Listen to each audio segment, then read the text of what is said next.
ವೃಷಭ ರಾಶಿಯಲ್ಲಿ ಜನನವಾಗಿರೋರಿಗೆ ಆ ತಾಯಿ ಚಾಮುಂಡೇಶ್ವರ ಅನುಗ್ರಹ ಸದಾ ಇರಲಿ ಅಂತ ಬೇಡ್ಕೊಂತೀನಿ. ಯಾಕೆ ಅಂದ್ರೆ ಒಂದು ವಿಚಾರ, ಈ ಒಂದು ಆಗಸ್ಟ್ ತಿಂಗಳ ಮಾಸ ಭವಿಷ್ಯ ವೃಷಭ ರಾಶಿಯವ್ರದ್ದು ಯಾವ ರೀತಿ ಇರುತ್ತೆ, ಅದಕ್ಕೆ ಯಾವ ದೇವರ ಸ್ಮರಣೆ ಮಾಡಬೇಕು ಅನ್ನೋದು ಸಹ ನಾನು ತಿಳಿಸ್ಕೊಡ್ತೀನಿ. ಏನಪ್ಪಾ ಅಂದ್ರೆ, ಮೊದಲನೇದಾಗಿ ವೃಷಭ ರಾಶಿಯಲ್ಲಿ ಜನನವಾದ್ರೆ ಗುರುವಿನ ಬಲ ಸ್ವಲ್ಪ ಕಮ್ಮಿ ಇದೆ. ಸರಿ, ಶನಿ ಬಲವು ಇಷ್ಟು ದಿನಗಳ ಕಾಲ ಸ್ವಲ್ಪ ಕಮ್ಮಿ ಇತ್ತು, ಆದ್ರೆ ಲಾಭ ಭಾವದಲ್ಲಿ ಶನಿ ಸ್ಥಿತನಾಗಿರೋದ್ರಿಂದ ವಕ್ರಗತನಾಗಿರೋದ್ರಿಂದ ಸ್ವಲ್ಪ ಮಟ್ಟಿಗೆ ನಿಮಗೆ ಕೆಲಸ ಕಾರ್ಯಗಳಲ್ಲಿ ಅಭಿವೃದ್ಧಿ ಕಾಣುವಂಥದ್ದು. ಅದರಲ್ಲೂ ಯಾರೆಲ್ಲ ಈ ರಿಯಲ್ ಎಸ್ಟೇಟ್ ಮಾಡ್ತಿರ್ತಾರೋ ಅವ್ರಿಗೆ ಭೂಮಿಯಿಂದ ಸ್ವಲ್ಪ ಅನುಕೂಲ ಆಗುವಂಥದ್ದು. ಅದರೊಟ್ಟಿಗೆ ಪತಿ ಪತ್ನಿಯಲ್ಲಿ ಏನೋ ಒಂದು ರೀತಿಯಾದಂಥ ಸಾಮರಸ್ಯತೆ ಜೀವನವನ್ನು ಸಹ ಸಾಗಿಸುವಂತಹ ಮಾಸ ಈ ಆಗಸ್ಟ್ ಮಾಸವಾಗಿರ್ತದೆ. ಅದರೊಟ್ಟಿಗೆ ಮಕ್ಕಳಲ್ಲಿ ಓದಿನ ವಿಚಾರದಲ್ಲಿ ಜ್ಞಾನಾರ್ಜನೆ ಹೆಚ್ಚಾಗುವಂಥದ್ದು. ಏನೋ ಗೊತ್ತಿಲ್ಲ, ನಮ್ಮ ಮಕ್ಕಳು ಇದ್ದಕ್ಕಿದ್ದಂಗೆ ಈ ನಡುವೆ ಸ್ವಲ್ಪ ಚೆನ್ನಾಗಿ ಓದ್ತಾ ಇದ್ದಾರೆ, ಅವರಲ್ಲಿ ಏನೋ ಒಂಥರ ವ್ಯತ್ಯಾಸ ಕಾಣಿಸ್ತಾ ಇದೆ, ಏಕಾಗ್ರತೆ ಕಾಣಿಸ್ತಾ ಇದೆ, ಇದೆಲ್ಲ ವಿಭಿನ್ನವಾಗಿ ಕಾಣಿಸುವಂಥದ್ದು ಮಕ್ಕಳಲ್ಲಿ ಪ್ರಮುಖವಾಗಿ ನೀವು ಕಾಣಬಹುದು. ಇನ್ನ ನಿಮ್ಮ ಮನೆಯ ಹಿರಿಯರು ಅಂದ್ರೆ ಯಾರು ತಂದೆ ತಾಯಿ ಅಜ್ಜ ಅಜ್ಜಿ ಅಥವಾ ನಿಮ್ಮ ಗುರುಗಳು ಸಮಾನನ ಯಾರು ಇರ್ತಾರೋ ಅವರಿಗೆ ಸ್ವಲ್ಪ ಮಟ್ಟಿಗೆ ಆರೋಗ್ಯದಲ್ಲಿ ವ್ಯತ್ಯಾಸ ಕಾಣುವಂತ ಸಾಧ್ಯತೆ ಇರ್ತದೆ. ಅದರ ಬಗ್ಗೆ ಸ್ವಲ್ಪ ಗಮನ ಹರಿಸಿದ್ರೆ ತುಂಬಾ ಒಳ್ಳೇದು. ಅಂದ್ರೆ ಏನೋ ಪರವಾಗಿಲ್ಲ, ಕೆಮ್ಮು ನೆಗಡಿ ಶೀತ ಪರವಾಗಿಲ್ಲ ಅಂತಂದು ನೆಗ್ಲೆಕ್ಟ್ ಮಾಡೋಂಗಿಲ್ಲ. ಆ ಹಿರಿಯರನ್ನ ಸಕಾಲಕ್ಕೆ ಕರ್ಕೊಂಡೋಗಿ ಆರೋಗ್ಯ ತಪಾಸಣೆ ಮಾಡಿಸುವಂಥದ್ದು ತುಂಬಾ ಮುಖ್ಯ ಆಗುತ್ತೆ.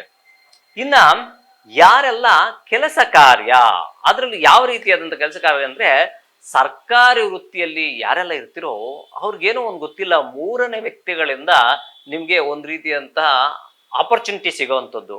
ಅಂದ್ರೆ ಒಂದು ಕೆಲಸದ ವಿಚಾರ ಆಗಿರ್ಬೋದು, ಸರ್ಕಾರಿ ವೃತ್ತಿಯಲ್ಲಿ ಆಗಿರ್ಬೋದು, ಸ್ವಲ್ಪ ಪ್ರಮೋಷನ್ ಸಿಗುವಂಥದ್ದಾಗಿರ್ಬೋದು, ಅಥವಾ ನೀವು ಟ್ರಾನ್ಸ್ಫರ್ ಆಗುವಂತ ಸಾಧ್ಯತೆಗಳು ಸಹ ಅತಿ ಹೆಚ್ಚು ಈ ಮಾಸದಲ್ಲಿ ಅನುಕೂಲ ಇದೆ.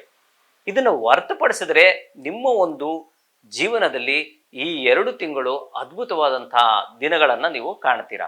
ಏನಪ್ಪಾ ಪರಿಹಾರ ರೂಪಕವಾಗಿ ಏನಾದರೂ ಇದೆಯಾ ಅನ್ನೋಂಥದ್ದು ಬಂದ್ರೆ ಖಂಡಿತವಾಗ್ಲೂ ಇದೆ. ಸೂರ್ಯನಾರಾಯಣನ ಸ್ಮರಣೆ ಮಾಡಿ ತುಂಬಾ ಒಳ್ಳೇದಾಗುತ್ತೆ. ಸೂರ್ಯನಾರಾಯಣನ ಸ್ಮರಣೆ ಮಾಡ್ತಾ ಬಂದ್ರೆ ಪ್ರತಿನಿತ್ಯ ಸೂರ್ಯನಿಗೆ ನಮಸ್ಕಾರ ಮಾಡ್ಕೊಂಡ್ ಬರುವಂಥದ್ದು ಅಷ್ಟೇ.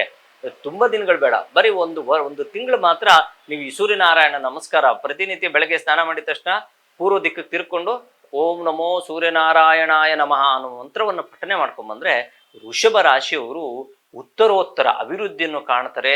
ಖಂಡಿತ ಎಲ್ಲ ವಿಚಾರದಲ್ಲೂ ಯಶಸ್ಸನ್ನು ಸಹ ಕಾಣಬಹುದು. ಅದೇ ರೀತಿ ವೃಷಭ ರಾಶಿಯವರು ದೂರ ಪ್ರಯಾಣ, ಪ್ರಮುಖವಾಗಿ ದೂರ ಪ್ರಯಾಣ ಯಾರ್ಯಾರು ಮಾಡ್ತಾ ಇದ್ರೋ, ಎಲ್ಲೋ ಸ್ವಲ್ಪ ದೂರ ಕೆಲಸ ನಿಮಿತ್ತವಾಗಿ ಹೋಗುವಂಥದ್ದು ಬೇರೆ, ಸ್ವಲ್ಪ ಕೆಲವರು ಪ್ಯಾಷನ್ಗೆ ಹೋಗ್ತಾರೆ, ಅಂಥವ್ರು ಸ್ವಲ್ಪ ಅವಾಯ್ಡ್ ಮಾಡೋದು ಒಳ್ಳೇದು. ಅಂದ್ರೆ ದೂರ ಪ್ರಯಾಣವನ್ನ, ಲಘು ದೂರ ಪ್ರಯಾಣ, ದಿನ ಕೆಲ್ಸಕ್ಕೆ ಹೋಗಿ ಬರುವಂಥದ್ದು, ಇಲ್ಲಿಂದ ಒಂದು 60 ಕಿಲೋಮೀಟರ್ 70 ಕಿಲೋಮೀಟರ್ ಇದ್ರದ್ದೆಲ್ಲ ನೀವು ಚಿಂತೆ ಮಾಡಕ್ ಹೋಗ್ಬಿಡಿ. ತುಂಬಾ ದೂರ ಪ್ರಯಾಣವನ್ನ ಅವಾಯ್ಡ್ ಮಾಡಿದ್ರೆ ಒಳ್ಳೇದು. ಅಂದ್ರೆ ಅನಿವಾರ್ಯವಿಲ್ಲದೆ ಹೋದ್ರೆ ಏನು ಮಾಡೋಕ್ಕಾಗಲ್ಲ. ಯಾಕಂದ್ರೆ ನಮ್ಮ ಮಕ್ಕಳು ಅವರು ಯಾವುದೋ ಕಾಲೇಜ್ಗೆ ಹೋಗ್ಬೇಕು, ಅವ್ರು ಫಾರಿನ್ಗೆ ಹೋಗ್ಬೇಕು ಅಂತವ್ರು ಇದ್ದಾಗ ಖಂಡಿತವಾಗ್ಲೂ ಅದ್ರ ಬಗ್ಗೆ ಸುಮ್ಮನೆ ಪ್ಯಾಷನ್ಗೆ ಹೋಗುವಂಥದ್ದು ಅಂಥದ್ನ ಸ್ವಲ್ಪ ಅವಾಯ್ಡ್ ಮಾಡಿದ್ರೆ ಒಳ್ಳೇದು ಈ ಮಾಸ. ಅದಾದ್ಮೇಲೆ ಚಾಮುಂಡೇಶ್ವರಿ ಸ್ಮರಣೆ, ಚಾಮುಂಡೇಶ್ವರಿ ಸ್ಮರಣೆ ಸಹ ಅತಿ ಹೆಚ್ಚು ಮಾಡಿದ್ದೆ ಆದ್ರೆ ವೃಷಭ ರಾಶಿಯವರು ಈ ಮಾಸದಲ್ಲಿ ಅಭಿವೃದ್ಧಿಯ ಹಾದಿ ಸಹ ಕಾಣ್ತಾರೆ ಅಂತ ಹೇಳ್ತದೆ ಶಾಸ್ತ್ರ. ಆ ಕಾರಣದಿಂದ ಚಾಮುಂಡೇಶ್ವರಿ ಸ್ಮರಣೆ ನಿಮ್ಮ ಮನೆ ಸುತ್ತಮುತ್ತಲಾಗಿರ್ಬೋದು, ಎಲ್ಲಾದ್ರೂ ಹತ್ರ ಇರುವಂತಹ ಚಾಮುಂಡೇಶ್ವರಿ ಇಲ್ಲ ಅಂದ್ರೆ ಹೆಣ್ಣು ದೇವರ ಸ್ಮರಣೆ ಸಹ ಮಾಡ್ತಾ ಇದ್ರೆ ಸೂರ್ಯನಾರಾಯಣನ ಸ್ಮರಣೆ ಜೊತೆಗೆ ತುಂಬಾ ಅದ್ಭುತ ಫಲವನ್ನ ನೀವು ಕಾಣ್ತೀರಾ.